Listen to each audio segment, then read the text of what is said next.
Assalamualaikum warahmatullahi wabarakatuh. Bismillahirrahmanirrahim.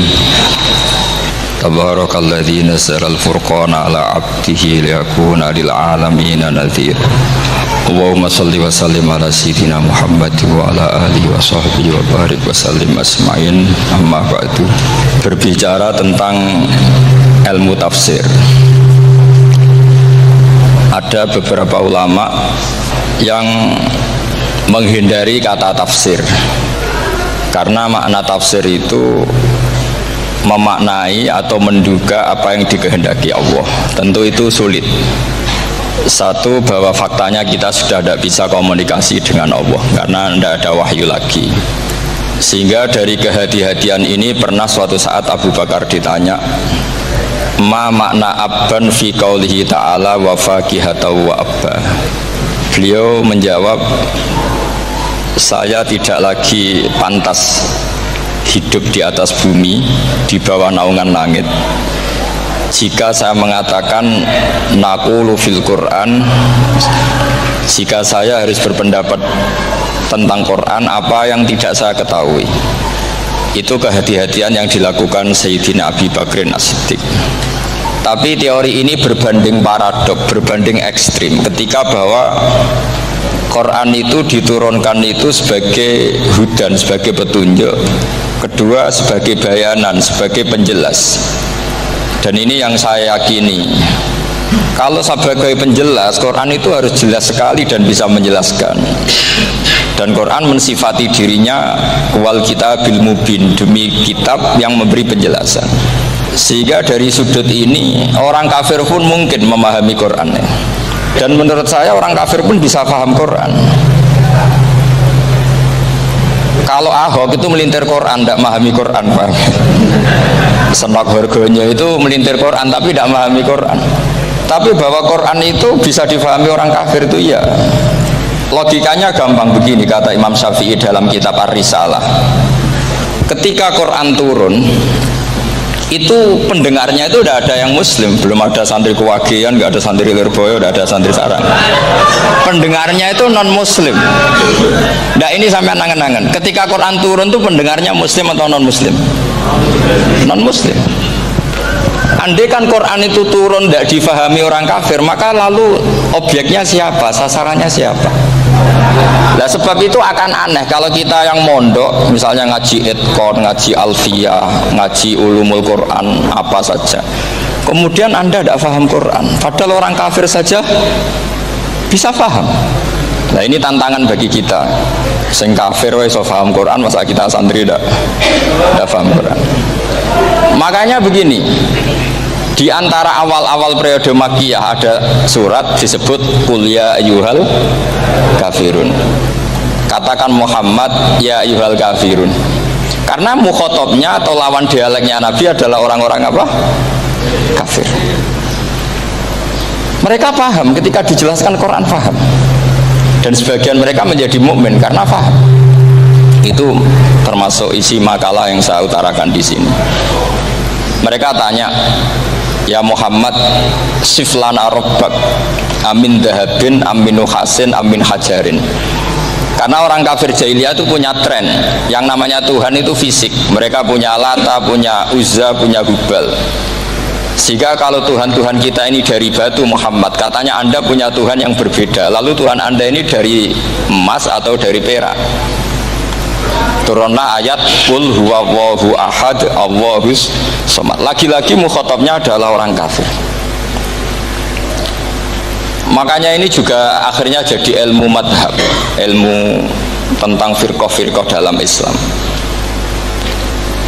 bahwa kesalahan terbesar orang Khawarij sebagaimana yang dikutip Imam Bukhari, nanti saya mencari di juz 4 atau di juz 3, pokoknya di bab Babu Qitalil Khawarij, karena Imam Bukhari punya adat diulang-ulang.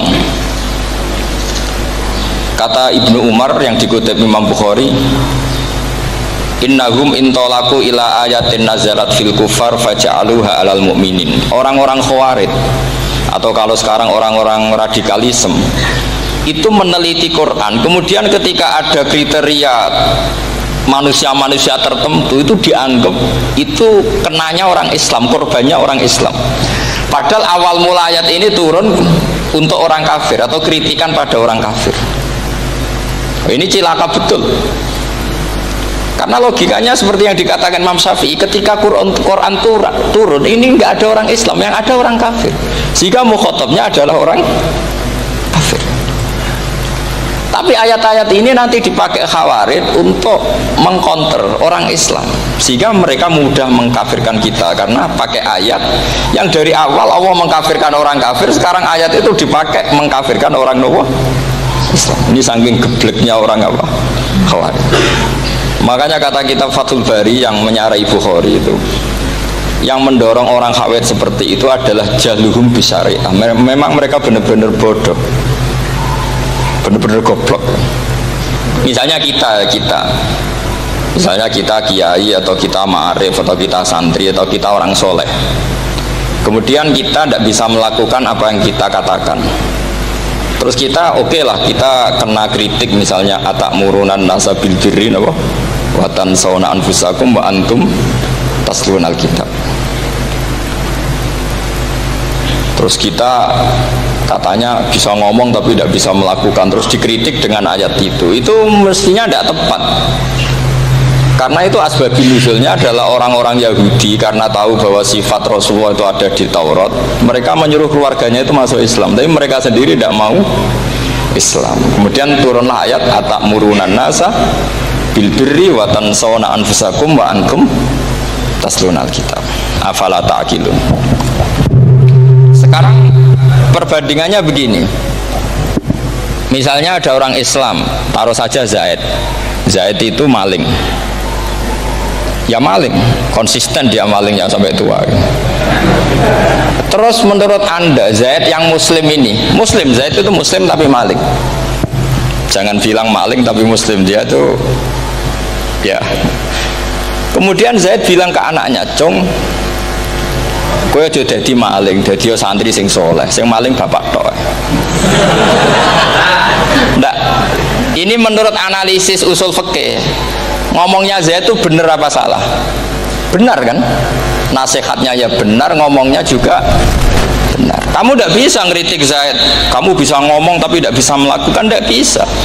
Fa'innal amro bil ma'ruf wajib, wal qawla bil ma'ruf ya wajib, wal qawla bil haqqi ya wajib. Jadi itu hal yang berbeda. Misalnya fa'innal amro bil ma'rufi wajibun, memerintahkan barang baik itu baik. Wa innal qawla bil haqqi ya wajib, mengatakan yang hak itu ya wajib. Berarti Zaid tetap kena khitab, kamu harus nasihati anak secara benar, kamu juga harus ngomong hukum secara benar. Lalu ketika Zaid ngomong hukum secara benar, "Cung ojo maling, maling itu dosa. Cung ojo nerusno profesi ini bapak maling itu tidak benar." Dia berarti sudah melakukan dua kebenaran, yaitu ngomongnya benar, nasihatnya benar. Dia salah, perilakunya tetap maling. Tapi jangan karena dia maling lalu omongannya enggak salah juga, berarti salahnya malah tiga. Makanya ini pentingnya ngaji sama ulama, sama ahli usul fikih.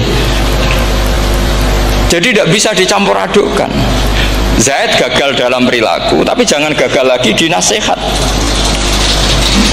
Nanti kalau dia tidak nasihati, maka anaknya terus maling, alasannya niru bapaknya. Karena bapaknya kalau mau nasihati nanti disemprit sama santri-santri, "Pak, sampean ora oleh nasihati anak ora usah maling, sampean dhewe maling." Oh, tidak bisa cara usul fikih itu malah yudroku kulluh, la yudroku napa? Kulluh, atau bahasa populernya al-maisur la yasqutu bil ma'sur. Misalnya kita sebagai kiai hanya bisa takrib, hanya bisa jurumiyah. Apa muda Fathul Mu'in Ciaburte, bulet, maknanya bulet. Kamu tidak boleh ngomong gini, "Cung, kowe sebagai muridku kudu nurut aku.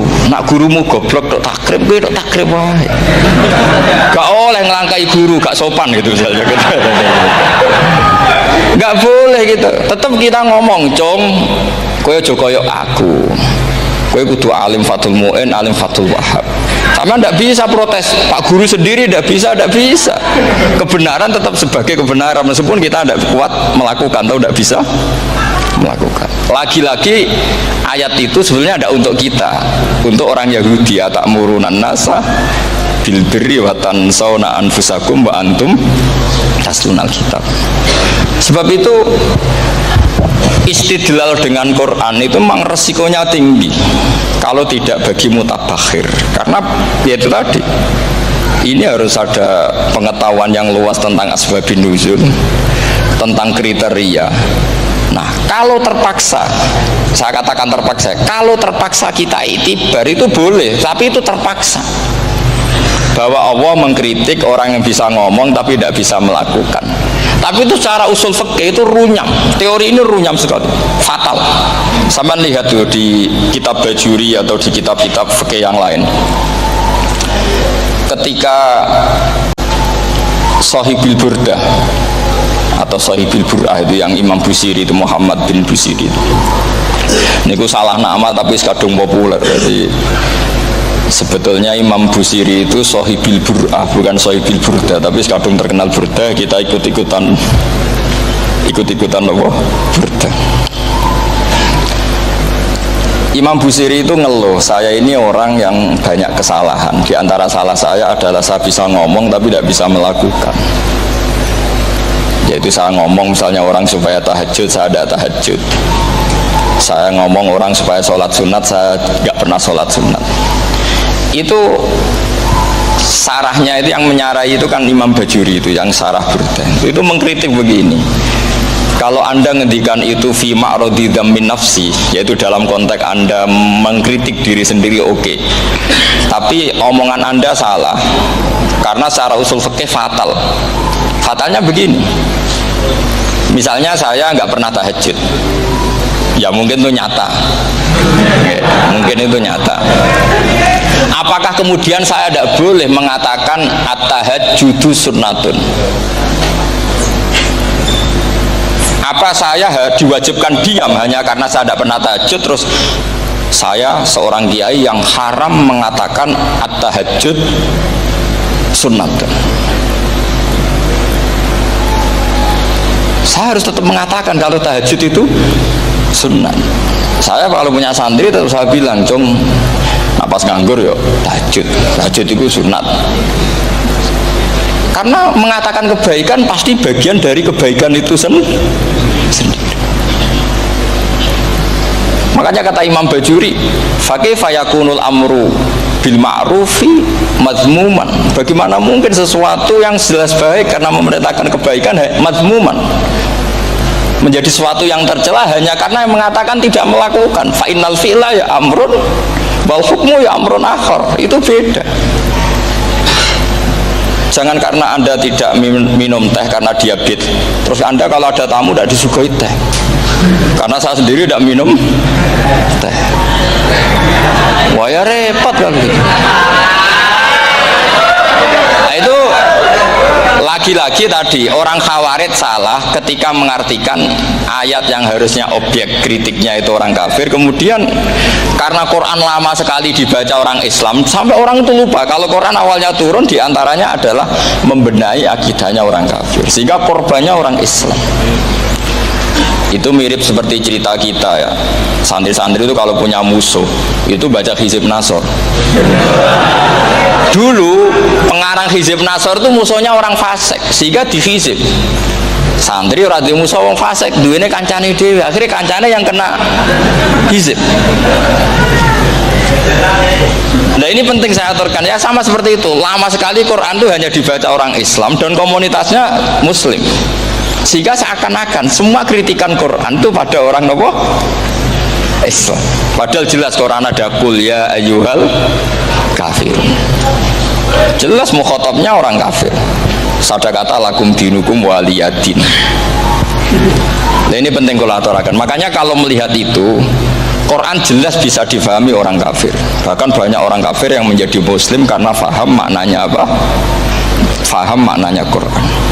Itu jelas sekali. Itu masyhur sekali dialeknya Nabi dengan Walid bin Mughirah, dengan Utbah, dengan banyak sekali, termasuk dengan Abu Jahal, dengan Abu Lahab. Bahkan orang-orang kafir Quraisy itu menyewa namanya Musailamah Al-Kadzab. Kalau di sini umumnya baca Musailamah apa Musailimah? Trennya di sini. pakai fathah ya. Itu entah ya, nggak tahu saya yang masalah yang mana itu kan, karena memang kalau dalam ilmu riwayat itu sekali salah baca itu kasus betul, kayak Sa'id bin Musayyab atau Sa'id bin Musayyib itu ketika beliau sugeng itu kalau dipanggil Sa'id bin Musayyab itu marah besar, karena maknanya Sa'id al-Musayyab itu yang ditawan. Makanya beliau bilang sayyabatni Irak wa anal musayyib. Orang Irak mengatakan saya ini ditawan, sebenarnya saya yang menawan mereka. Tapi al-masyhur itu dibaca Sa'id bin Musayyab, padahal dia tidak mau dipanggil Sa'id bin Musayyab, Sa'id bin Musayyab. Karena nama ini penting. Pentingnya begini. Ini kata Rasulullah kalau sedang guyon, kata Nabi, mbok kamu itu sekali-kali mikir, kenapa saya ini diberi nama Allah Muhammad. Ini hadis sahih di Bukhari, ada di Kitabul Adab, banyaklah teks ini. Kenapa ya Rasulullah? Allah itu senang bingung wong kafir, kata Rasulullah. Karena Abu Jahal kalau manggil saya jadi bingung. Itu kalau orang Arab kan pasti tahu maknanya. Muhammad maknanya orang yang terpuji. Sehingga kalau Abu Lahab ngomong itu jadi paradok. Hei orang yang terpuji, kamu bohong. Kan jadi aneh. Ya Muhammad kadzabta. Hei Muhammad kamu bohong. Kalau diterjemahkan hei orang terpuji, kamu bohong. Nah, itu akhirnya sahabat tertawa-tawa. Karena cik pinter ya pangeran milih nama kamu ya Rasulullah, karena ini bingungkan musuh gitu. Makanya kalau kamu udah anak kiai, itu anak kamu panggil, namakan saja Agus, pasti satu pondok manggil Gus semua. Itu aman itu. Oh itu boh yang nggak seneng tetap panggil Gus. Karena kalau untuk Gus putra kiai kan butuh di bapak kiai, kan bapak kadung ra kiai itu kan, itu ada triknya, yaitu anaknya dinamain Agus. Nah itu Rasulullah itu sudah dipilih sedemikian rupa oleh Allah, perilakunya benar, ahwalnya benar, sak namanya juga benar. Sehingga ketika Abu Jahal, Abu Lahab tahu bahwa nama Muhammad ini problem, karena ini madah itu memuji. Sehingga mereka kalau mencari Muhammad itu bilang ainal madmum, mana orang yang tercela. Terus orang-orang Quraisy tidak paham, kamu nyari siapa? Akhirnya mereka bilang ana atlubu Muhammad, dan saya cari Muhammad. Akhirnya bilang Muhammad lagi. Nah, itu. Nah, Quran juga main di ranah nama, sehingga Abu Jahal itu namanya kan Abul Hakam. Orang Islam dari awal memanggil Abu Jahal, karena kalau sampai kita manggil Abul Hakam, kita akan mengalami paradok. Ya Abul Hakam, hei bapak dari semua kebijakan, kamu begini kan kacau. Makanya itu dari sini orang nggak boleh salah apa? Salah nama. Ini penting kolaborakan, karena kadang menganalisis Quran itu satu bilisanin arabi mubin. Kata Imam Syafi'i, wa innahu latanzilu rabbil alamin nazala bihir rohul amin ala qalbika litakuna minal mudhirin bilisanin arabi mubin. Di antara, kata Imam Syafi'i ini, di antara aturan pokok memahami Quran adalah dia malian bil arabiyah, dia sangat-sangat menguasai bahasa Arab. Itu masyhur dalam dialek Imam Syafi'i. Saman kalau ngaji takrib atau Fathul Mu'in, syarat sahnya tayamum lil musafir itu apa? Tolabul ma, mencari apa? Air. Sampai kalau di takrib dicontohkan, kalau di tempat atas nyari ke bawah, kalau ke bawah nyari ke atas. Imam Syafi'i ditanya, kaifa taqulu bi syarti tolab, bagaimana anda berpendapat bahwa tolabul ma itu wajib untuk menjadi sahnya tayamum? Terus Imam Syafi'i faqara'a falam tajidu ma'an, kamu pergi kemudian falam tajidu ma'an, kamu tidak menemukan air. Terus Imam Syafi'i mengatakan la yuqalu liman lam yatlub lam yajid wa innama yuqalu lam ya'rif. Orang yang nggak pernah mencari itu tidak bisa dikatakan lam yajid, tidak menemukan. Kalau belum mencari namanya tidak tahu. Padahal Quran bilang kamu pergi kemudian kamu tidak menemukan air. Tidak menemukan itu berarti harus mencari dulu, baru dikatakan lam yajid, tidak menemukan. Kalau tidak pernah mencari namanya tidak tahu. Hanya gitu tok itu jadi ilmu bahwa thalabul ma itu wajib karena Allah mengatakan falam tajidu ma la yuqalu liman lam yatlub lam yajid wa innama yuqalu lam ya'rif. Orang dikatakan tidak menemukan berarti setelah mencari kemudian kesimpulannya tidak menemukan. Kalau belum mencari namanya apa? Tidak tahu. Nah, dari sini Imam Syafi'i istidlal wajib thalabul ma. Ini namanya malian bil arabiyah. Dia menguasai bahasa Arab. Begitu juga ulama-ulama sufi. Itu ada cerita Bayazid Al-Bustami itu ada muridnya baca ayat wasiqal ladzina taqaw rabbahum ilal jannati zumara. Orang-orang takwa itu digiring menuju surga. Itu dia nangis. Muridnya kaget. Ini guru saya tidak benar, ini ada cerita surga tapi dia malah nangis karena ayatnya itu digiring. Terus kata Abu Yazid, mereka itu di mana saja, masa ke surga aja butuh digiring? Ke surga itu kan nikmat, ngapain butuh digiring? Saya tidak mau, kata dia. Abu Yazid itu gak mau digiring ke surga, itu gak mau. Muridnya kan tambah kaget, memangnya mau neraka kan gitu pikirannya itu. Ternyata beliau jawabnya sederhana, saya pas itu sudah dekat sama Allah sehingga tidak perlu digiring. Kemudian saya sudah panitia kiamat pas itu, jadi nggak perlu digiring. Nah ini nanti penting jadi satu aturan ilmu ulumul Quran. Saya di rumah itu istiqomah ngajar Qawaidul Asasiyahnya Said Muhammad yang dulu ditulis abahnya Zubdatul Itqan oleh Said Alawi. Kemudian Zubdatul Itqan itu tentu dari kitab Itqan. Terus Said Alawi dulu ngarang kitab Faidul Khobir, sarahnya Faidul Khobir sama Sayyid Muhsin Al-Musawab, dulu dari Padang tapi hidupnya di Mekah. Saya dulu talaki sama Mbah Mun. Itu ternyata ada ayatnya, innal muttaqina fi jannati wa nahar fi maq'adi sidqin 'inda malikim muqtadir. Sekarang sampean saya tanya, menurut Anda semua orang kena hisab enggak? Enggak, sampean jawab saja. Menurut Anda ketika di mahsyar semua orang kena hisab apa enggak? Pasti kita menjawab iya. Tapi kata Said Muhammad itu keliru.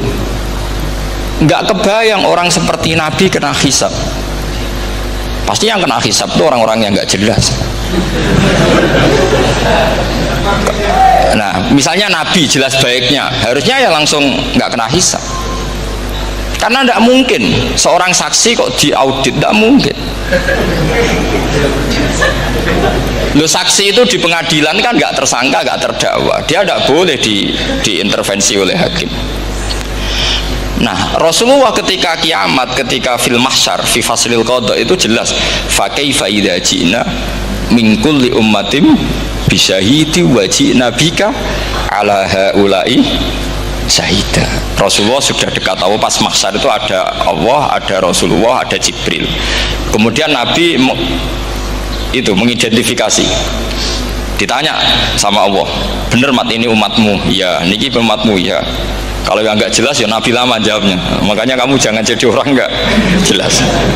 Nah, itu kalau sekali nggak jelas itu Nabi lama sekali jawab.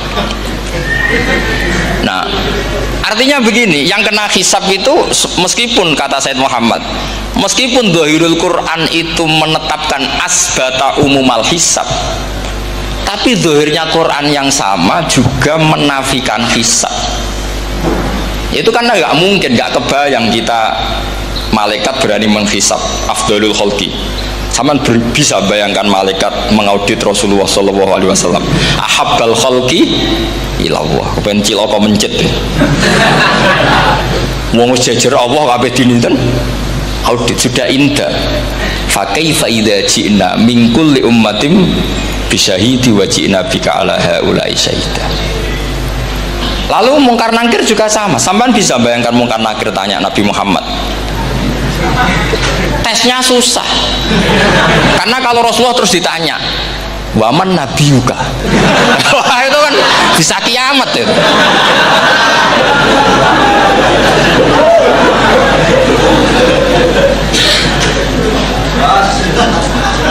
Paham ya?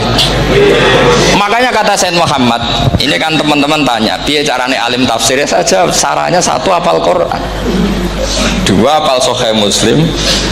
Tiga, semua orang sudah mati, tinggal kamu yang alim. Itu mesti aman itu. Nah kalau sampean tanya saya, apa buktinya Gus kalau ada orang tertentu tidak kena hisab? Ya buktinya tadi, misalnya innalladzina qalu rabbuna Allahu tsummas taqamu tatanazzalu alaihimul malaikatu alla takhafu wala tahzanu wa absyiru. Mungkar nakir adalah malaikat penakut, membawa ketakutan. Sementara para wali ini jelas malaikat kena konstitusi. Malaikat harus mengatakan ke para wali Allah takhafu wala tahzanu. Padahal Nabi tentu sayyidul awli. Para wali saja malaikat kena aturan, kamu harus bilang Allah takhafu wala tahzanu wa absyiru. Hei para wali, kamu jangan susah, jangan gentar, kamu harus gembira. Kamu bisa bayangkan misalnya mungkar nakir bawa gojok, kata orang kalau dipukul ajul sak walang-walang. Kemudian kamu bayangkan Syekh Abdul Qadir ngalami itu, Abdul Hasan Asy'adali ngalami itu, Abu Yazid Al-Bustami. Kalau itu ngalami gitu semua, ngapain kita jadikan mursyid? Kan sama nasibnya dengan kita. Nah, Zahirul Quran mengatakan asbatal hisabah, tapi Zahirul Quran di ayat yang lain lam yusbit al hisabah. Makanya tadi umumul Quran juga ditaksis dengan muqayyid, yang mutlak ditaksis dengan yang muqayyad, yang mujmal ya sama seperti itu, aturannya seperti itu, ditafsil sama yang mufassal. Sama orang kafir yang jelas, sampean bisa bayangkan malaikat ngaudit Fir'aun, cek kurang penggawean nih, jelas eleke kok di audit. Misalnya Abu Lahab di audit, oh malaikatnya celaka mencet. Berarti dia gak percaya sama pernyataan Tuhan tabat yada Abi Lahab. Malaikat kok ngaudit Abu Lahab, mungkin Gusti kula ceke nak menawi wonten nabi. Lho ki ora tau ngaji Quran tapi wong ayate tabat yada kok cek di cek. Nah, yang seperti ini masuknya kategori ulaikal ladzina, saterusé mereka yang kafir bi ayati rabbihim wa liqaihi fahabitos a'maluhum fala nuqimu lahum yaumal qiyamati wasna. Jadi ada orang-orang kafir yang jelas kena aturan fala nuqimu lahum yaumal qiyamati wasna. Jelas kafirnya ya gak kena hisab, yang jelas nabinya, jelas wasinya juga gak kena hisab. Yang kena kita di tengah-tengah. Tapi ilmu itu ikut mainstream karena semua orang bilang ada hisab, ya kita ikut-ikutan bilang, ya sudah gitu saja. Tapi kalau aslinya rapati percaya. Umumnya uang karena mati ditalkin ya kita melok-melokan nalkin. Tapi kalau kadang ya gak kebayang. Piye nak wali-wali ditalkin. Makanya ada di dunia wali itu ada cerita Rabi'ah Adawiyah, itu termasuk keramat beliau itu. Kalau Imam Sibawi kan dalam cerita wali kan ditanya marbuka, ngapunten niku man mausul nopo istifham. Wah itu malaikatnya tidak pernah khataman alfiyah kan, repot. Kalau Rabi'ah Adawiyah lebih parah lagi, itu beliau tuh nangis sekeras-kerasnya, nangis terisak-isak, dia tersiksa. Ya Allah, engkau itu zat yang paling saya kenali dan harusnya semua makhluk itu kenal engkau, tapi ini hamba engkau tanya engkau itu siapa ya? Itu kan ini orang aneh kata gitu. Karena Allah itu adharud dzahir, kata sampai Imam Sibawi misalkan a'raful ma'arif. Jadi wong ora Allah wis geblek tenan dari Imam Sibawi. Imam Sibawi kan atas nama dia pakar nahwu pertama mengatakan dhamir paling makrifat di antara 6 isim makrifat, paling makrifat itu dhamir. Tapi meskipun gitu a'raful ma'arif Allah, yang paling makrifat dari sekian isim makrifat itu Allah. Artinya satu nama yang orang harus kenal semua. Makanya di antara keramat beliau ketika ditanya wong kok ora tau ngaji fikih men ngaji nahwu wae. Gak tahu dia ngaji carane sesuci, carane iddah, tuh gak tahu ngaji nahwu. Terus dia tanya bima fa'ala rabbuka, lalu Allah memperlakukan kamu gimana? Terus kata Imam Sibawi ghafaroli, Allah mengampuni saya karena saya orang yang mengatakan Allahu a'raful ma'arif. Ini penting kalau aturakan. Jadi makanya kalau sampean tanya caranya ilmu alim gimana, ya satu tadi, kalau sampean masih banyak orang hidup, syaratnya kamu harus hafal Quran, hafal hadis, hafal sekian ribu hadis, hafal sekian ulumul Quran. Itu kalau masih banyak orang hidup. Kalau sudah kamu sendiri hidup, ya sudah, pokoknya isokul ya salim sendiri, kan nggak ada saingannya. Makanya kata Sayyid Muhammad, beliau mengatakan, kita meyakini umum al-hisab ya berdasar zahiril Quran, kita menafikan umum al-hisab, bahwa hisab hanya yahtassul liqaumin duna qaumin, juga berdasar zahiril Quran. Kita percaya semua mayat ditanya mungkar nangkir ya berdasar zahiril ahadis. Kita tidak mengumumkan teks ini juga berdasar zahiril ahadis. Karena malaikat mungkar nakir juga malaikat, berarti dia kena aturan kalau ketemu para wali Allah takhafu wala tahzanu. Faham sih kalau maksudnya? Ini penting kalau aturakan. Jadi makanya aspeknya sampai bisa memulai kalau ingin jadi orang alim tafsir, bisa mulai dari yang mudah saja, yang fikih saja. Makanya kata Imam Ghazali, kenapa Mu'tazilah jadi segoblok itu? Karena dia tertipu oleh umumatul Quran, oleh teks-teks umum. Dia tidak tahu mukhasisnya. Padahal setiap ayat umum itu pasti ada mukhassis. Misalnya begini ya, kalau kamu maknanya fikih saja, contoh yang paling mudah familiar itu fikih ya. Misalnya kita ngaji Quran, wal mutallaqatu yatarabbasna bi anfusihinna salasata quru. Kalau orang dicerai itu iddahnya itu 3 kali masa nawa suci.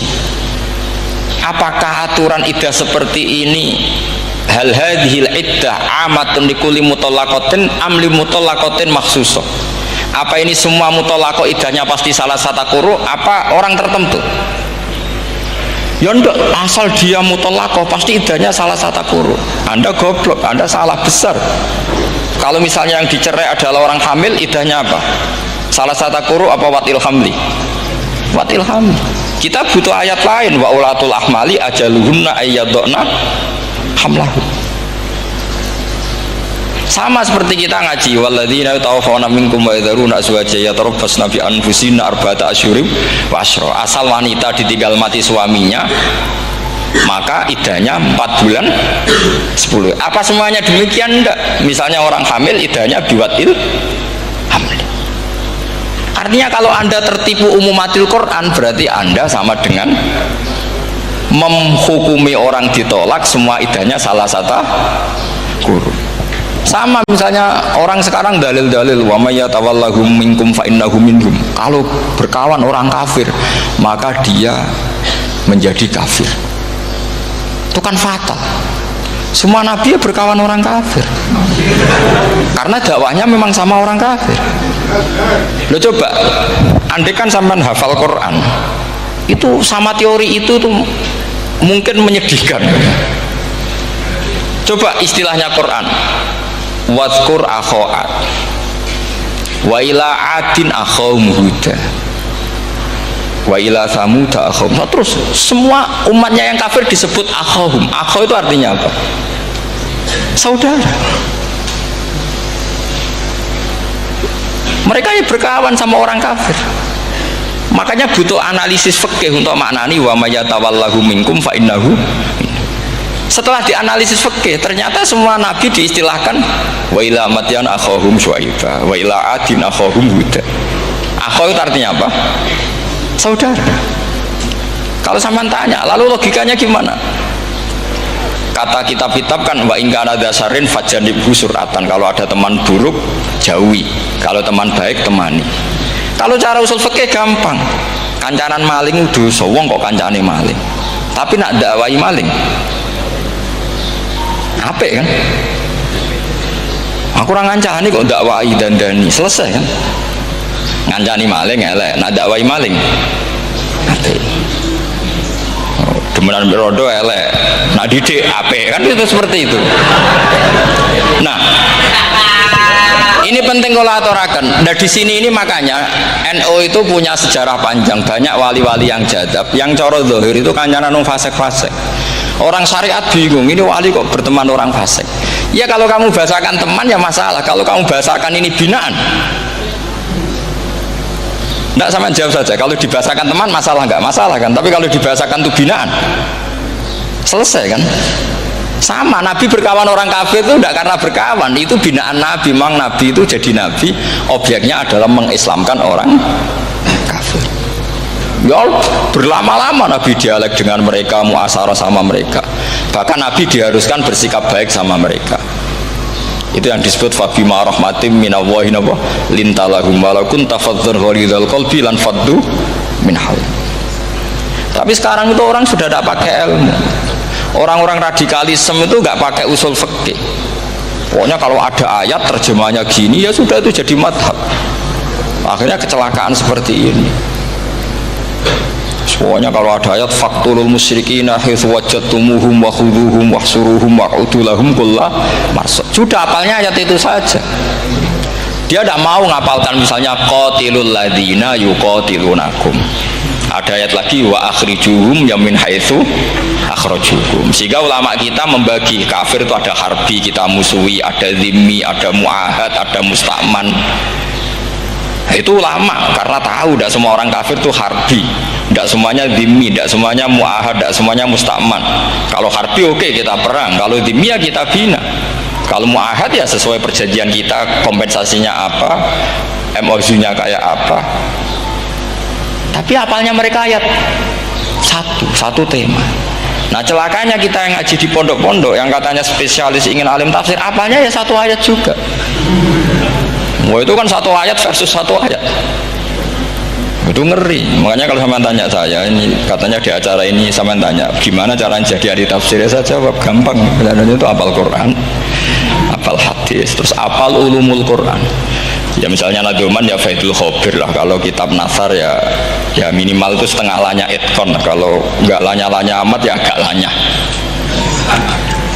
Karena kitab tafsir itu gampang. Teorinya itu mudah sekali.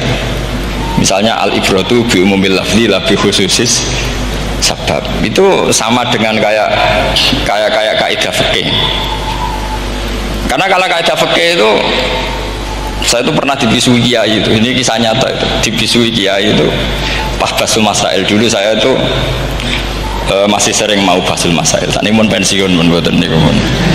Dulu saya dengan Gus Zofur putrane Mbah Mun itu sering makili Pondok Anwar basul masail fikih. Tapi tidak tahu ceritanya Gus Zofur jadi dokter tafsir, saya juga kaya tahu-tahu menekuni tafsir. Lama-lama orang itu lupa status saya yang fakih ya. Makanya saya itu ya kadang eman gitu karena ini status penting juga. Tapi status fikih itu kadang memang menyesatkan. Karena begini, itu dulu pernah ada basul masail itu begini. Ini kisah nyata ini. Ada desainer baju putri untuk putri, anak putri. Kemudian desainer itu menciptakan satu celana pendek atau celana seperempat. Dengan desain ini pasti kalau dipakai itu auratnya itu kelihatan. Bagaimana hukumnya desainer ini? Apa termasuk mimman saro'a asayyata karena terjadi kasfil aurat? Apa enggak? Rata-rata kalau kiai yang khusus-khusus yang sepuh-sepuh desainer itu dosa gara-gara tren pakaian ini mau wedok buka aurat. Tapi kiai-kiai alim yang muda-muda entah saking belingnya, entah saking pinternya tidak tahu. Bilang begini, Pak Yai, yang didesain apa? Ya celana itu. Lalu celana itu fungsinya nutupi apa buka aurat? Ya nutupi. Lu kan lumayan urun nutupi. Kalau haram ya dicopot, lu kan malah parah itu. Bingung kayak gini. Sampai bilang gini kan, wah semanis. Itu kan makanya ini guyon ilmiah. Repotnya ngadepi orang alim muda, itu kan mbok gedhingi ku ilmiah, mbok senengi fase.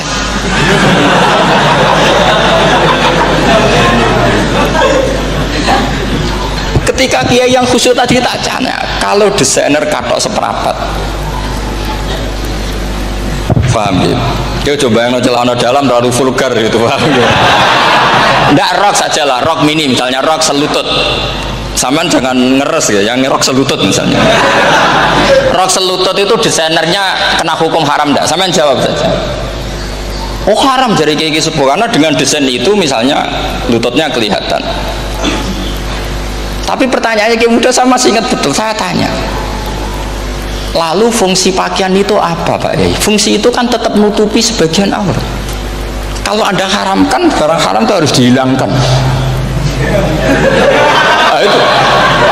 Sampai kiai itu setelah acara itu manggil saya, Gus, kalau ngakoni jenengan alim tapi itu podo repoti. Podo repoti itu nak dalam itu kan terus itu ada perumusan di redaksi keputusan yang dijual itu, yang masail fikihnya kan terus diputuskan, dibukukan. Kalau redaksinya halal terus nanti orang pakai rok semua. Dan saya balik bantah, kalau redaksinya haram orang nggak pakai rok.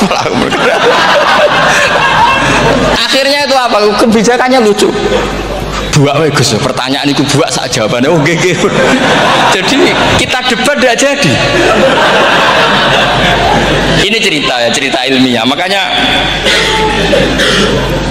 sama tidak wajib manut saya ini terlalu ilmiah, jadi tidak baik untuk kehidupan kesalian, kurang baik. Jadi ini, tapi ini ilmu, tetap kaidahnya fikih ma la yudraku kullu la yudraku kullu. Jangan kalau tidak bisa nutupi aurat semua lalu jangan sama sekali. Loh kan kaidahnya kan gitu, ma la yudraku kullu layu terkukul. Misalnya Anda punya tetangga nggak mau pakai jilbab, nggak mau pakai pakaian muslimah, kamu tidak boleh bilang munisan rakambinan, tidak bisa. Malayu terkukul layu napa malayu terkukul layu terkukul napa. Makanya ini kita harus hati-hati. Nah bayangkan sekarang orang meneliti Quran itu yutrokukul. Mestinya kalau Anda meneliti radikalisme, ayat yang terkait radikalisme diteliti semua. Ternyata di surat Taubat yang disebut suratus Saif, yang bahkan haram baca bismillah, itu ada ayat wa in ahadum minal musyrikin nastajaroka fa'ajirhu hatta yasma'a kalam Allah summa ablighu ma'mana. Muhammad, kalau ada orang kafir mau belajar Quran sama kamu, ya harus kamu pelajari hatta yasma'a kalam Allah. Setelah mereka mau belajar, ya ablighu ma'mana summa ablighu ma'mana, kamu harus menjamin keamanan dia. Itu di surat Taubat, termasuk akhir suratin nazalat, gak mungkin terjadi mansuh. Tapi orang-orang ekstremis selalu pakai faqatulul musyrikin haitsu, apalan itu terus. Yang orang liberal yang menapanin la ikraha fiddin, ya sudah seperti itu. Orang-orang ora tegas, ora tau nahi mungkar, ya ma arsalnaka illa rahmatan lil alamin, ngono terus. Yang kelompok tukang nahi mungkar ya ayatnya amben nahi mungkar. Saya tuh heran, kenapa mereka punya masalah dengan hafalan kayaknya. Kenapa sih hafalannya kok pedot itu? Kita yang hafal semua bingung jadi. Jadi akhirnya kita yang pinter anu sing goblok. Karena saya tuh pernah loh debat sama orang salaf, debat gitu. Setelah saya mengutarakan sekian hadis, ada tuh Pak hadis tuh, waduh, harusnya kamu ngaji saya, ada debat tuh yang level, kalau nggak level tuh nggak boleh katanya. Itu kan ngeri. Makanya ini penting ya, kalau sampean tanya ingin jadi alim tafsir, ya harus hafal Quran semua. Kalau tidak mungkin yang nunggu orang semua mati baru Anda jadi ahli tafsir, karena tidak ada musuhnya. Tapi saya pastikan orang kafir pun bisa memahami Quran, yaitu tadi hatta yasma'ah kalam Allah. Sayyidina Umar tuh masuk Islam tuh gara-gara dengar adiknya baca Toha, ma anzalna alikal Qur'ana litashqa illa tadhkiratal liman yakhsha tanzilam mimman khalaqal arda was samawati ula ar-rahmanu alal arsis tawa. Itu dia ma huwa bikalamil basar, tidak mungkin seperti ini karangan manusia, itu tidak mungkin. Akhirnya dia Islam. Banyak orang Islam karena diperdengarkan Quran, karena memang notnya sudah unik, makna kualitasnya juga sudah unik, semuanya itu unik, indah. Sampai sekarang pun orang kafir itu orang paling tahu Quran. Makanya Allah mensifati orang kafir itu hasadam min indi anfusihim min ba'di ma tabayyana lahumul haq. Sekarang sampai saya tanya, orang sing tabayyana lahumul haq itu orang paham apa orang tidak paham? mereka orang kafir itu mengingkari Quran padahal mimba dima tabayyana lahumul haqqu, setelah kebenaran nyata bagi mereka. Nyata bagi mereka artinya orang kafir paham atau tidak paham? Paham. Cuma mereka punya penyakit hasadam min indian.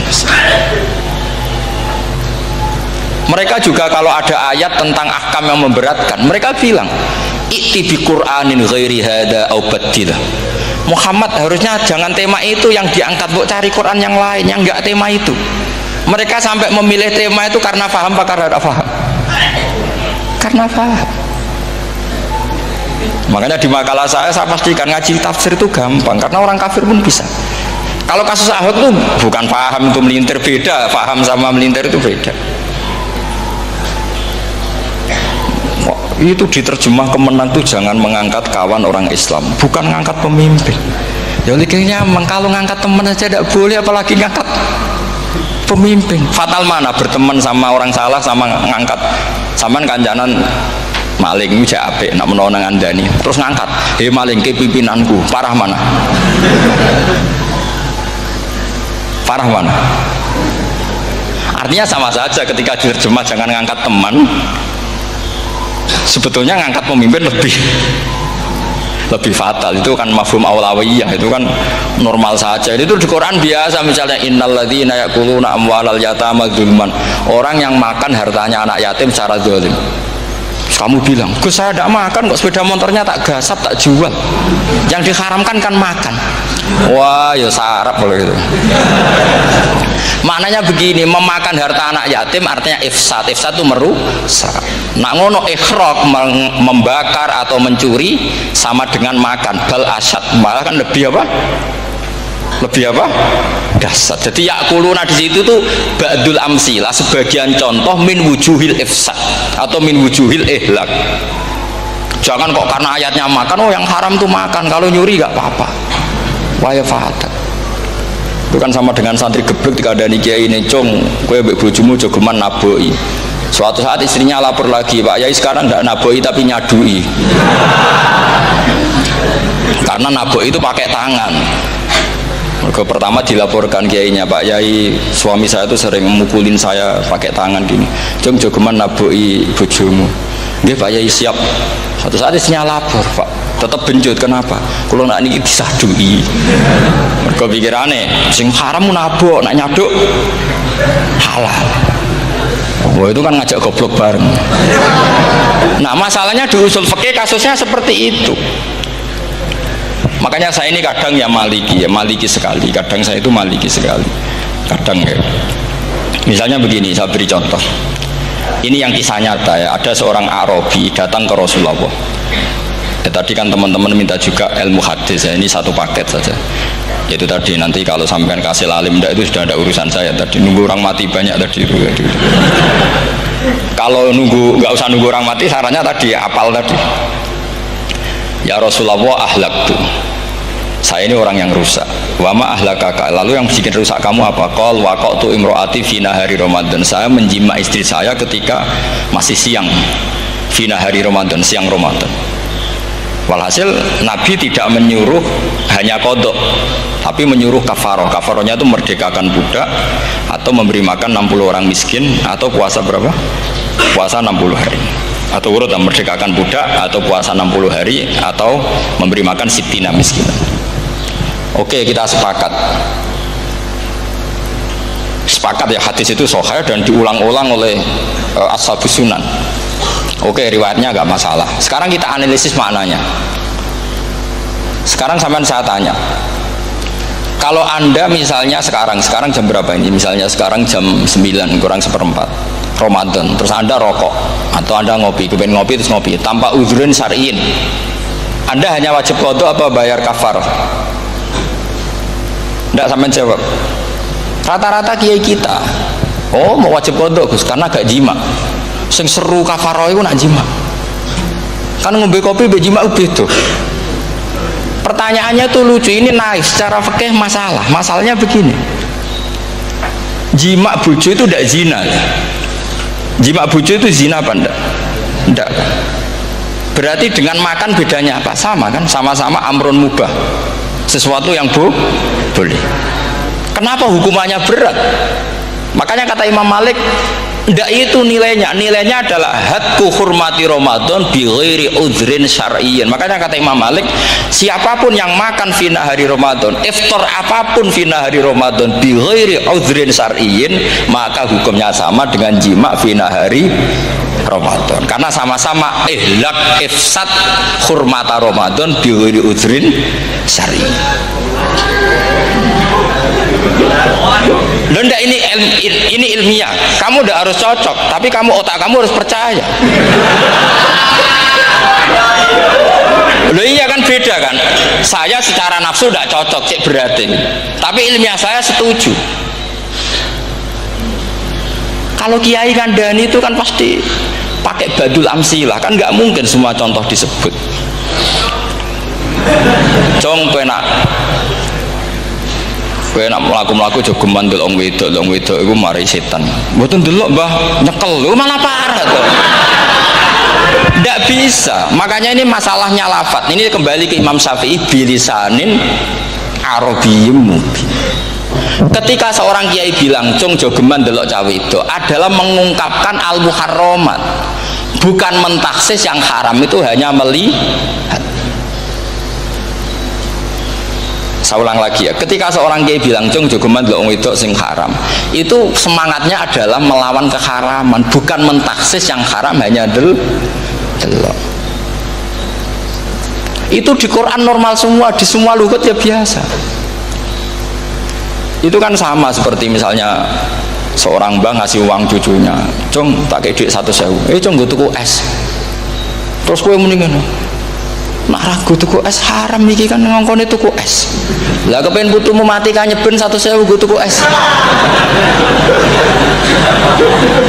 Ya mulai dulu istilahnya nak bange ke ibu tuh cung 1.000 gue tuku es. Cara wong kuno. Maksudnya gue pokoke umume cah cilik senane es cuma nyebut. Ya sudah seperti itu. Sama seperti Quran menghentikan begini. Ini memang salate yang fikih dulu, yang pokok-pokok. Di antara yang enggak boleh dikawin adalah wa antasma'u bainal ukhtaini illa ma qad salaf. Kamu enggak boleh menikahi Sri dan Zainab, kakak beradik. Sudah sepakat nggih? Fi nikahin wahid enggak boleh al jam'u bainal ukhtain. Jadi mbaknya kamu kawin, adiknya kamu kawin fi nikahin wahid. Tapi nak ngeduni boleh, berarti kan dengan waktu yang berbeda. Quran hanya menyebut itu. Kemudian Rasulullah zaman Sugeng itu hanya nambahi wala binal mar'ati wa ammatiha wala binal mar'ati wa kholatiha, juga gak boleh menikahi ponaan plus buliknya, baik bulik dari bapak yaitu ammah maupun bulik dari ibu, disebut apa? Kholah. Kemudian ulama fikih merasa ada yang kurang, ditambahi lagi. Dua perempuan yang andekan yang satu itu lelaki kok haram nikah, berarti haram jam'u fi nikahin wahid. Misalnya cucu rabibahnya boleh enggak? Enggak boleh kan? Berarti kalau sampai mengumpulkan cucu dan mbahnya fi nikahin wahid juga enggak boleh. Tapi orang yang waras itu tidak akan nyalahkan Quran ketika tidak lengkap. Wa antasma'u bainal ukhtaini ila ma qad salaf, ini tidak lengkap. Yang haram kan tidak hanya jam'u bainal ukhtain, termasuk mengumpulkan cucu dan mbahnya. Karena Quran nggak mau dengan logika tidak waras, itu tidak mau. Taruh saja orang itu rata-rata mbahnya kan umur 70 tahun, cucunya umur 17 tahun. Kebayang nggak kamu nikahi sehingga adik kan boleh bareng, mesti kamu milih bareng. Makanya Quran hanya bakas wa antasma'u final ukhtain, karena yang mungkin masih menggugah selera itu dua. Tapi kalau cucu sama mbahnya itu, kalau ada yang masih selera kan ya sarap tuh. Tapi fikih sebagai kaidah tetap menerangkan termasuk yang haram jam'u adalah bainal mar'ati wajab datiha. Paham juga maksudnya? Artinya ketika menyebut itu tidak jaminan merangkum semua hukum, tapi ba'dul amsilah.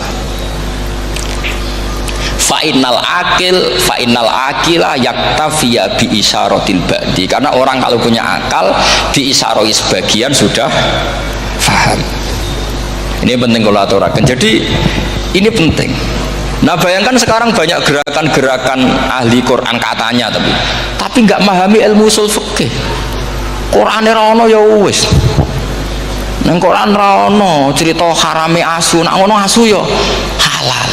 Ora ono Qurane. Sing ora ono iku tekem ora Qurane kok aneh-aneh.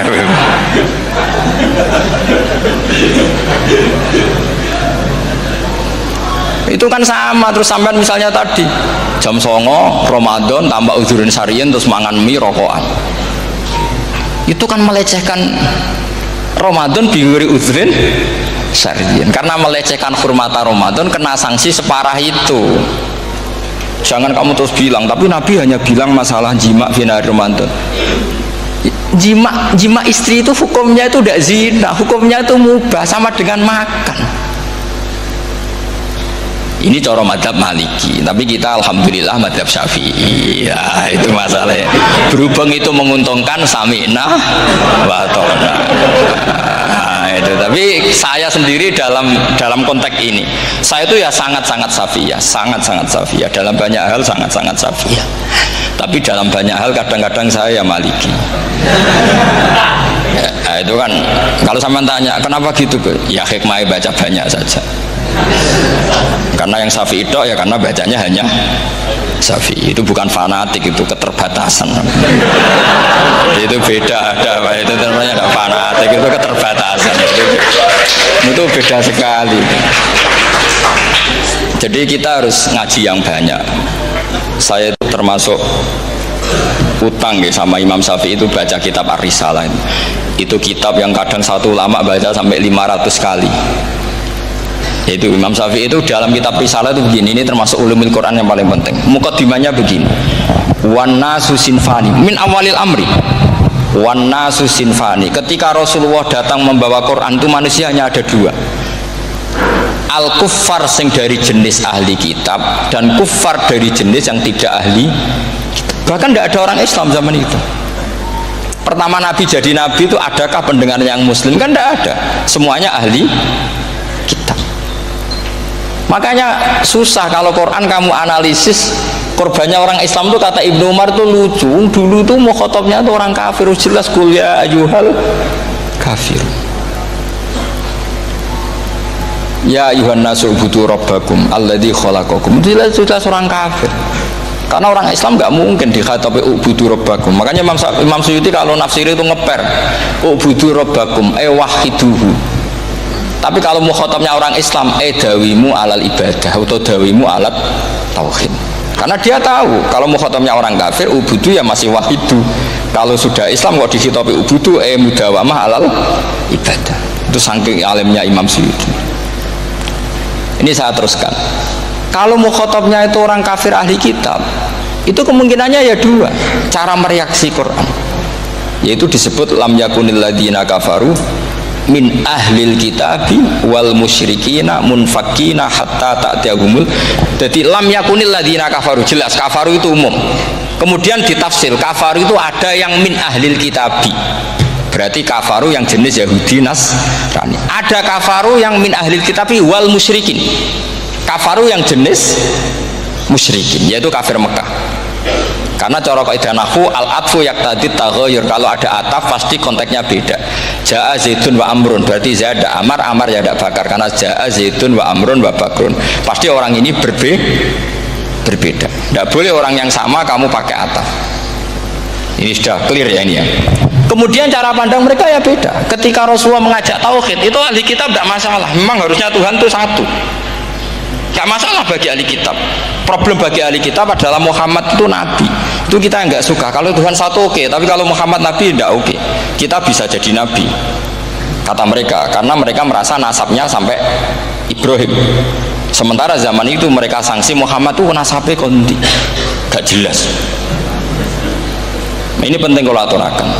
Sehingga dalam konteks ini Allah menjawab ahli kitab dulu. Ini disebut Muhammad itu nasabnya jelas. Ini ku fihi ayatum bayinatum maqamu Ibrahim. Ini saya dengarin. Ibrahim itu jelas pernah ke Mekah. Bukti Ibrahim pernah ke Mekah adalah jejak kaki Ibrahim di makam apa? makam mereka artinya buatan kuburan, buatan jejak kaki Ibrahim ketika bangun Ka'bah. Fihi ayatum bayyinatum maqamu Ibrahim.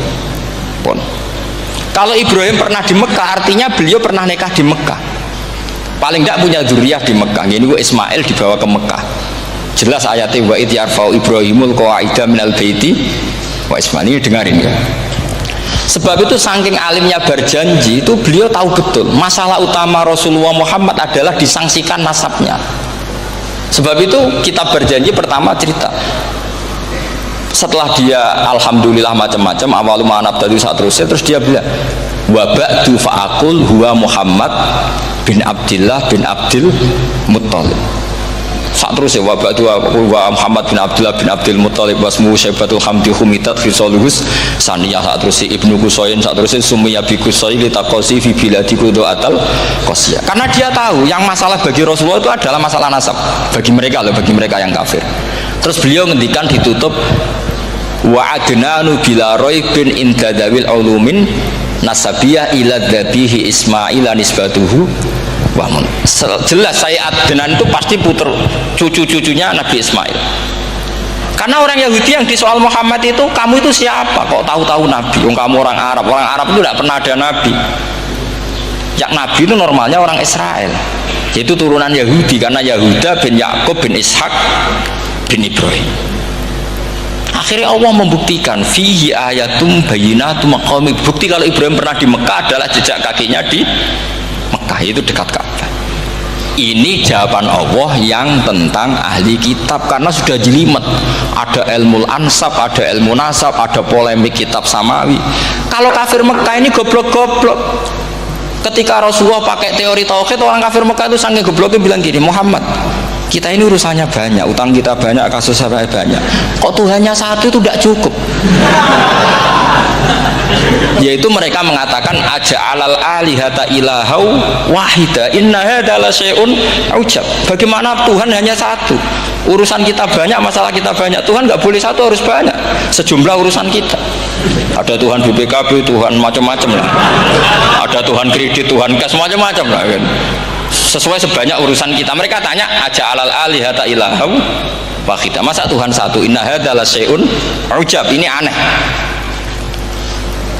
Tapi Rasulullah dengan sabarnya, kalau yang seperti ini Allah menjelaskannya beda dengan yang pertama. Karena tadi orang kafir itu bisa min ahlil kitab, bisa wal musyrikin. Lam yakunil ladzina kafaru min ahlil kitab. Ada yang wal musyrikin.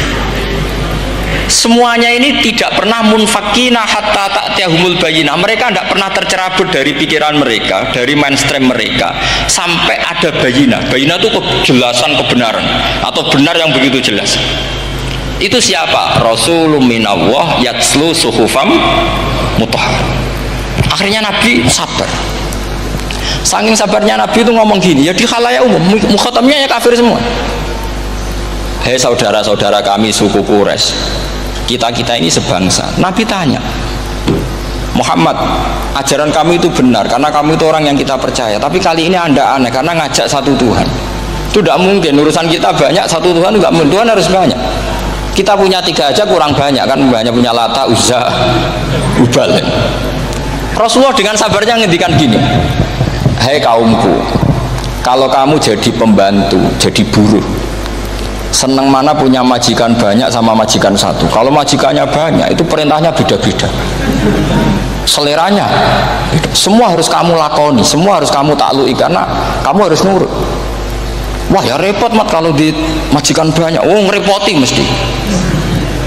Rasulullah tinggal nimpali, Tuhan kamu itu majikan kamu. Kalau Tuhannya banyak, perintahnya ya banyak, seleranya beda-beda. Kamu bingung nggak? Wah ya bingung mat, ya udahlah mat satu aja. Akhirnya mereka masuk Islam. Nah itu disebut Nabi itu fatona, punya kecerdasan artikulatif. Kalau menjelaskan itu masuk akal. Nah itu disebut dorobawahu matalar rojulan fihi syuraka'u mutasyakisuna wa rojulan salamal lirojul hal yastiawiyani masalah alhamdulillah. Nah ini penting. Allah membuat satu perumpamaan bagaimana ada satu pembantu yang punya majikan banyak, yang berbeda-beda seleranya, berbeda-beda perintahnya. Dengan kalau hanya satu majikan, Apakah sama? Mereka jawab tidak sama, enak punya satu majikan. Begitulah Tuhan kamu, harusnya satu. Jadi artinya gini, kalau kamu ngaji ulumul Quran, kamu harus tahu ini khitab ke kafir. Kafir yang mana? Ahli kitab atau kafir yang musyrik? Nah sekarang tidak tahu lagi, pokoknya kafir.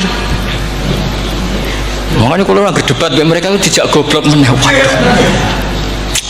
Makanya sama ndak usah ketularan goblok sing pun gimpun sing wis goblok ora usah ditambahi mun kathah dan ini pun.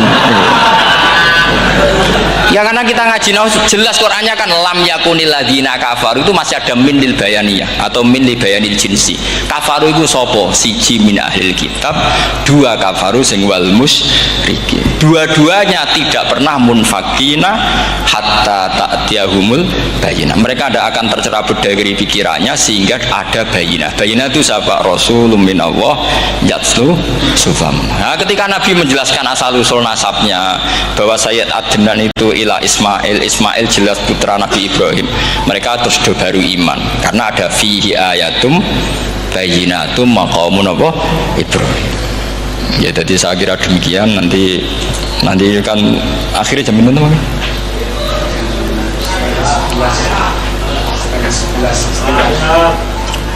Oh, ini jam berapa istiwa?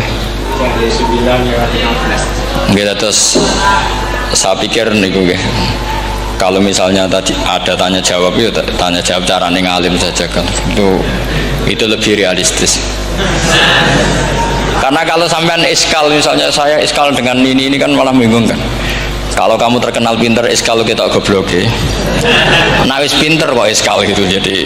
Jadi saya niru ilmunya Abu Nawas. Abu Nawas sudah bisa pidato. Nggak bisa pidato, suatu saat dipaksa pidato sama khalifah itu. Hei para hadirin, kamu pinter apa goblok? Nah mereka pinter, mau ngandani wong pinter, terus pinter kok juga ngandani gitu. Akhirnya hadirin itu kan karena seneng sama Abu Nawas itu seneng.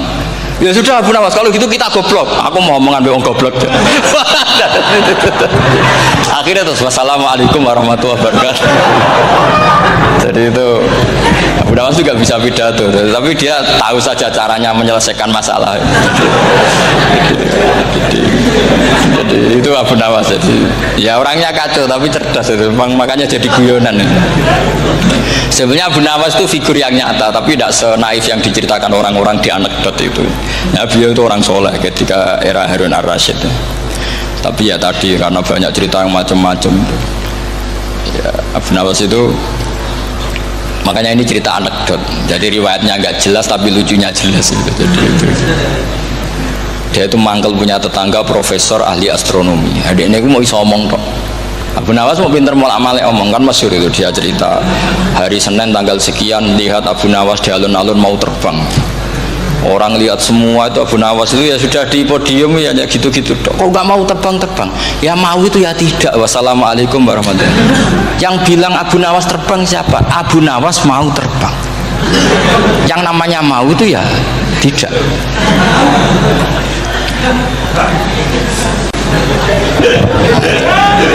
Pernah dia itu lomba sama Harun ar-Rasyid, siapa paling banyak pengunjung rumahnya di alun-alun. Harun Rasyid bikin khemah, dia bikin khemah. Tentu cerita ini bohong, yakini ini bohong, makanya ini bohong tenang. Makanya ini anekdot, hanya guyonan. Harun Rasyid karena dia raja itu ada apel, ada makanan macam-macam. Ya tentu pengunjungnya banyak. Batas akhir itu penilaian jam 12 malam. Abu Nawas tenang, satu pun nggak ada pengunjung, nggak ada makanan, nggak ada apa. Pas jam 12 rumahnya dia, kemahnya dibakar. Orang ke dia semua. Dit menang dia karena jumlahnya. Bahkan Harun Rasyid itu datang ke kemahnya dia. Karena lombanya kan pengumpulan massa terbanyak tit jam 12. Harun Rasyid pikirannya santri ya guys, sugoi jajan nggak mesti teko, pikirannya gitu. Abu Nawas pikirannya beda, jenis ono kebakaran pasti datang. Wis dihitung biaya khemah sama hadiahnya banyak hadiahnya. Yang ahli falak ini punya ilmu yang rasional, yang pinter sekali. Dia ilmuwan bahwa bumi itu bulat-bulat. Nah saya lagi tren meyakini bumi flat nih, yo kacau nih. Mau gara-gara penjelasan sing sepihak. Ini gua nganggur. Lah wong ilmuwan kok sentimennya perkara wedi dhuwit. Enggak boleh ilmuwan menyebut sentimen apa? Uang. Akhir bumi itu bulat-bulat. Jadi kalau Anda jalan ke timur terus nanti ke titik yang sama. Abu Nawas salah paham karena dia memang enggak ahli sains gitu. Suatu saat si profesor ini kemalingan, malingnya melayu ngetan. Terus minta tolong sama Abu Nawas, kejarlah maling itu. Kemana? Ke timur. Dia ngejar ke barat. Ditanya sama profesor, saya udah bilang larinya maling itu ke timur, kalau kejar ke barat nanti ketemu di titik yang sama. Akhirnya profesornya ngerti, oh ngenyek tuh.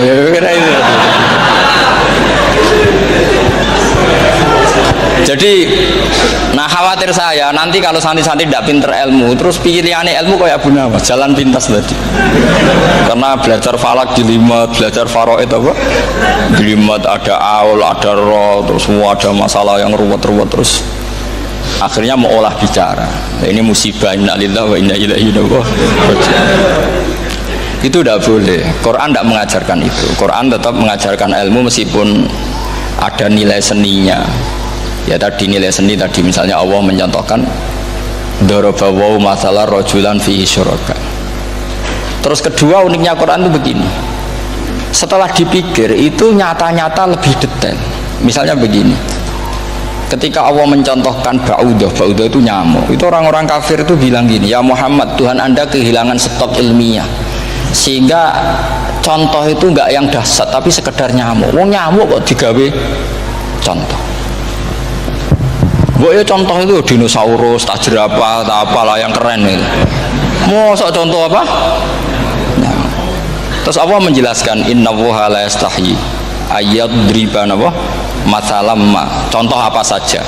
Apa saja itu ditafsiri ba'udatan fama fawqaha. Entah itu nyamuk, fama fawqaha atau yang di atasnya nyamuk. Maksudnya di atasnya itu fil killah atau fisighor atau yang di atas nyamuk. Yang lebih kecil ketimbang nyamuk. Sekarang saya contohkan kata Rasulullah, contoh yang kecil saja.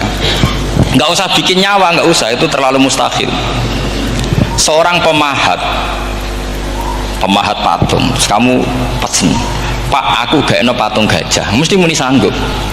Tak muni, Pak, gak eno patung gajah, ukurannya ya semestinya gajah. Oke. Tapi Pak, aku gak eno patung nyamuk, ukurannya ya sak nyamuk. Kira-kira sanggup apa enggak? Artinya ketika Allah gawe nyamuk itu lebih sulit ketimbang gawe gajah apa lebih mudah? Lebih sulit. Karena nyamuk yang sudah kecil, dia punya alat kelamin terus seberapa juga? Alat kelaminnya juga tetap harus ada lubangnya terus seberapa? Temen saya malah ada yang cangkem elek bilang gini, lalu ya punya kuman, kumannya seberapa? Nah ini pentingnya ngaji akal. Kamu jangan hanya bilang, wow dinosaurus, jerapah, seru nyamuk. Nah karena orang sudah ada itibar dengan nyamuk, didatangkanlah nyamuk banyak. Sebenarnya nyamuk banyak itu mergo mangkel, gak diperhatikan itu. Terus. Nah ini saya tahadus bin Emat. Istri saya itu sering protes. Istri saya kalau manggil saya Gus karena orang Jawa Timur itu sama-sama jagongan itu, saya itu tidak pati sering digigit, namun ya digigit tidak sesering sampean, itu jelas. Terus saya tanya, Gus punya doa apa, kenapa tidak pati begitu digigit nyamuk? Saya bilang, karena saya sudah tahu hikmahnya nyamuk. Jadi harusnya dia sudah tidak nyerang saya, kata saya gitu. Makanya ini ijazah, agak mandi salah sampean gitu. Karena tadi logika yang terbangun gitu. Kalau Allah bikin gajah, melubangi belalai gajah itu masih masuk akal. Bahkan saat kita bikin patung masih bisa. Tapi kata tadi nyamuk itu sudah kecil, harus punya usus, harus punya alat kelamin, harus punya telur. Telurnya juga detail lagi. Nah, ini disebut innallaha la yastahyi ayyadriba matsalam ma ba'udah. Sehingga ba'udah di mata ahli tafsir, di mata ulama ini contoh yang luar biasa. Tapi di mata orang-orang yang nggak seneng mikir, kok terima nyamuk itu. Makanya saya minta kangkang di sini bisa makan itu harus syukur. Makan itu luar biasa. Saya itu sering nyontohkan di Jogja ini. Saya punya teman sakit, kalau nggak ada obat dari Belanda itu mati. Kalau ini nggak dapat obat bagus dari Belanda atau dari Jerman itu meninggal. Berapa bulan lagi matinya? 3 bulan. Kalau nggak sampai dapat obat mati 3 bulan. Oh masih mandi obat yang di Jogja, apa itu makan atau minum? Kalau orang nggak minum nggak sampai 3 bulan sudah mati. Boy, orang itu mikir seperti itu. Tapi kita ini kalau obat dari Jerman, dari Belanda itu hebat. Kalau enggak kita mati sebulan lagi, 3 bulan lagi. Allah bikin obat pada kita tiap hari, yaitu kita bisa makan, bisa minum. Itu kalau sekali nggak makan 5 hari bisa mati sama. Tapi kita karena ngakan itu hal yang biasa, nak duit so utang terus dianggap biasa. Ini kalau ulama masalah besar. Punya otak seburuk itu masalah besar bagi ulama. Sehingga Allah tidak malu ketika ngendikan kulu wasrobu, tidak malu karena makan ini urgen, sangat penting. Dan Allah tidak malu meskipun Quran itu temanya kelas tinggi, biasa Allah mengatakan jong kueku kulu minta ibadi marusaknakum, kamu makanlah.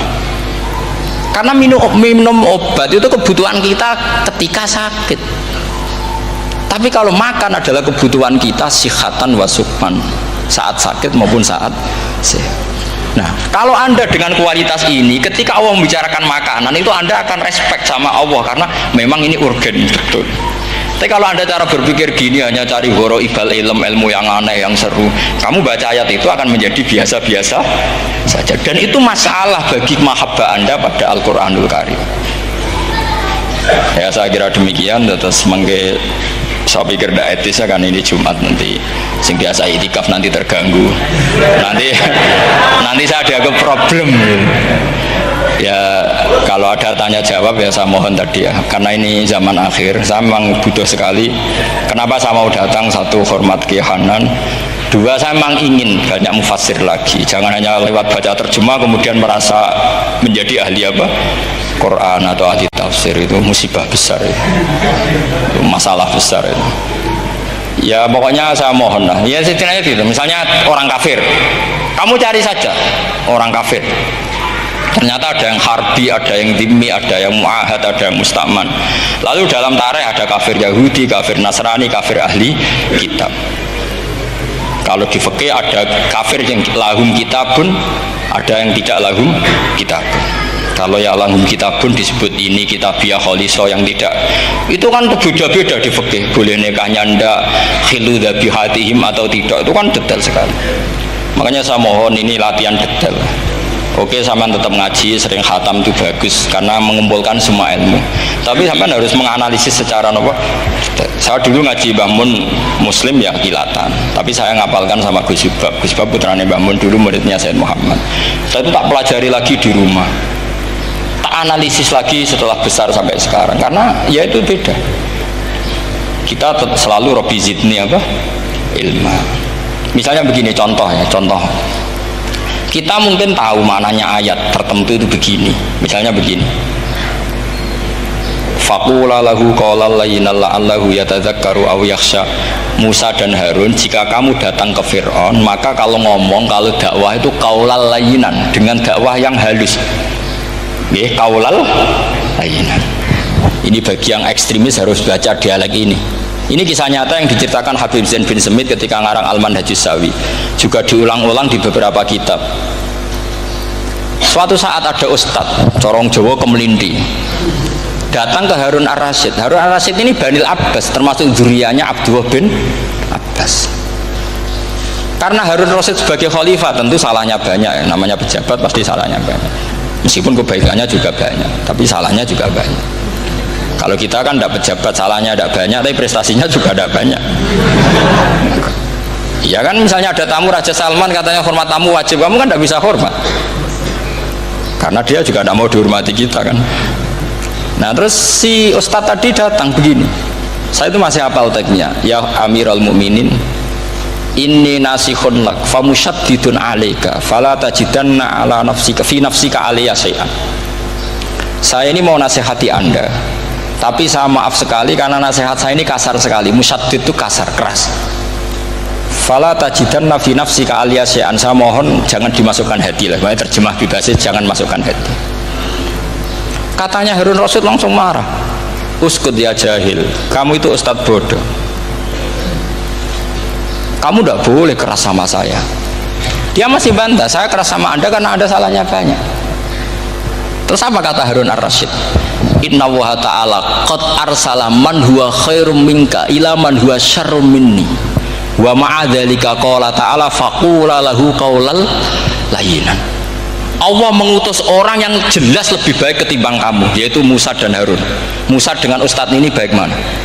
Tidak, sama jawab saja. Baik Nabi Musa kan? Ilaman huwa syarrun minni. Fir'aun dengan Harun ar-Rasyid buruk mana? Buruk Fir'aun. Itu saja masih dengan etika faqula lahu qaulal layyinan. Musa dan Harun, kamu harus sopan. Dakwai Fir'aun wajib sopan, dakwai aku ora sopan. Nah, ini sudah iktibar dari terjemah netral atau terjemah yang datar bahwa Allah ngutus Musa dan Harun ke Fir'aun, dan Musa dan Harun diharuskan kaulal layinan. Tapi menjadi energi mafhum yang luar biasa. Nak dakwai Fir'aun wae kaulan layinan, apa maneh dakwai podo-podo mukmin. Yes. Nah, ini penting kalau aturakan. Sehingga dalam konteks ini Allah menjawab ahli kitab dulu. Ini disebut Muhammad itu nasabnya jelas. Ini ku fihi ayatum bayinatum maqamu Ibrahim. Ini saya dengarin. Ibrahim itu jelas pernah ke Mekah. Bukti Ibrahim pernah ke Mekah adalah jejak kaki Ibrahim di makam apa? Makam mereka artinya buatan kuburan, buatan jejak kaki Ibrahim ketika bangun Ka'bah. Fihi ayatum bayinatum maqamu Ibrahim. Pun. Kalau Ibrahim pernah di Mekah, artinya beliau pernah nikah di Mekah. Paling tidak punya dzurriyyah di Mekah. Ini Ismail dibawa ke Mekah. Jelas ayatnya wa idh yarfa'u Ibrahimul qawaida minal baiti wa Ismail. Ini dengarin ya.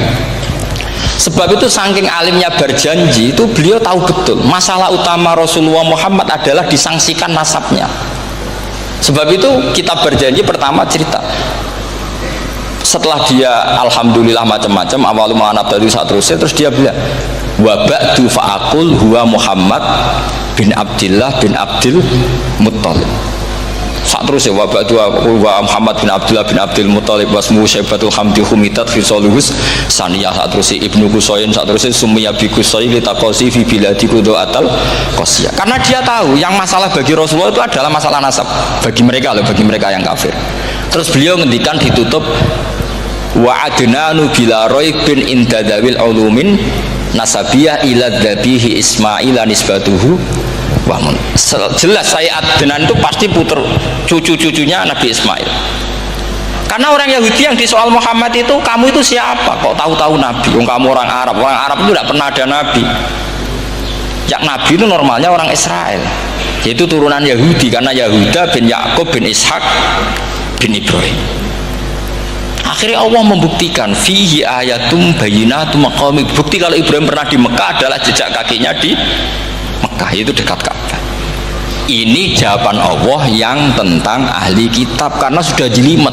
Ada ilmu ansab, ada ilmu nasab, ada polemik kitab samawi. Kalau kafir Mekah ini goblok-goblok. Ketika Rasulullah pakai teori tauhid, orang kafir Mekah itu sangat gobloknya bilang gini, Muhammad, kita ini urusannya banyak, utang kita banyak, kasus saya banyak, kok Tuhannya satu itu tidak cukup.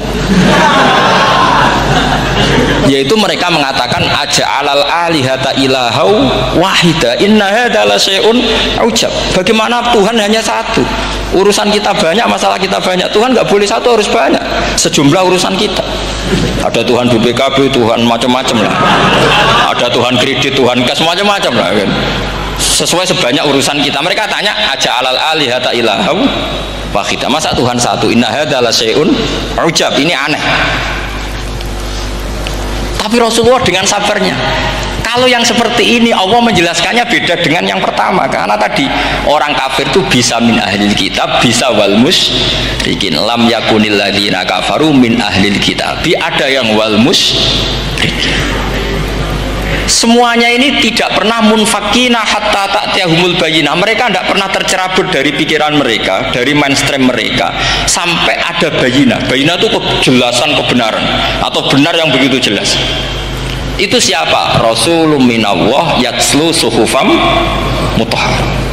Akhirnya Nabi sabar. Saking sabarnya Nabi itu ngomong gini, ya di khalayak umum, mukhatamnya ya kafir semua. Hei saudara-saudara kami suku Quraisy, kita ini sebangsa. Nabi tanya, Muhammad, ajaran kami itu benar karena kami itu orang yang kita percaya, tapi kali ini Anda aneh karena ngajak satu Tuhan.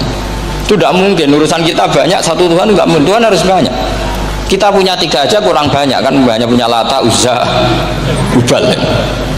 Rasulullah dengan sabarnya ngendikan gini, hei kaumku, kalau kamu jadi pembantu, jadi buruh, senang mana punya majikan banyak sama majikan satu. Kalau majikannya banyak, itu perintahnya beda-beda, seleranya beda. Semua harus kamu lakoni, semua harus kamu taklui karena kamu harus nurut. Wah ya repot mat kalau di majikan banyak, ngerepoti mesti. Rasulullah tinggal nimpali, Tuhan kamu itu majikan kamu. Kalau Tuhannya banyak, perintahnya ya banyak, seleranya beda-beda.